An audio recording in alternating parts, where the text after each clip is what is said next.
চলো গাইস, বন্ধুরা দেখতে পাচ্ছ এখন কেমন আছে বন্ধুরা, সবাই ভালো থাকো সুস্থ থাকো। বন্ধুরা দেখতে পাচ্ছ আমি এখন এই বাগানে বসে ভিডিও বানাচ্ছি একটা। আশা করি ভিডিওটা ভালো লাগবে, বেশি বেশি শেয়ার এবং লাইক এবং সাপোর্ট করবে। আপনার সাপোর্টের মাধ্যমে আগামী বারে পুনরায় নতুন নতুন ভিডিও দেখাতে পারবো। বন্ধুরা দেখতে পাচ্ছ এই তো বাগানের ভেতরে আছি।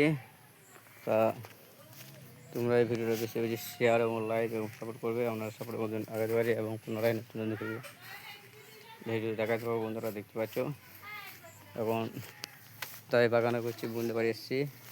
তাই যেটুকু পাচ্ছি সেটুকু দেখাচ্ছি। আশা করি ভালো লাগবে। ভিডিওটা বেশি বেশি শেয়ার এবং লাইক এবং সাপোর্ট করবে। আমরা সাপোর্ট একেবারে পুনরায় নতুন নতুন ভিডিও আপনাদের দেখাতে পারবো। বন্ধুরা দেখতে পাচ্ছি, দেখো বাগানে আছি। তারা দেখতে পাচ্ছ, আশা করি ভালো লাগবে। তা বন্ধুরা ভিডিও বানিয়ে দিতে আশা করি ভালো লাগবে। তোমরা বেশি বেশি শেয়ার এবং লাইক সাপোর্ট করবে। সবাই দেখাতে পারে, নতুন নতুন ভিডিও দেখাতে পারবো বন্ধুরা। তাই বলা হয়েছে বন্ধুরা, সবাই ভালো থাকবে এবং সুস্থ থাকবেন। ধন্যবাদ।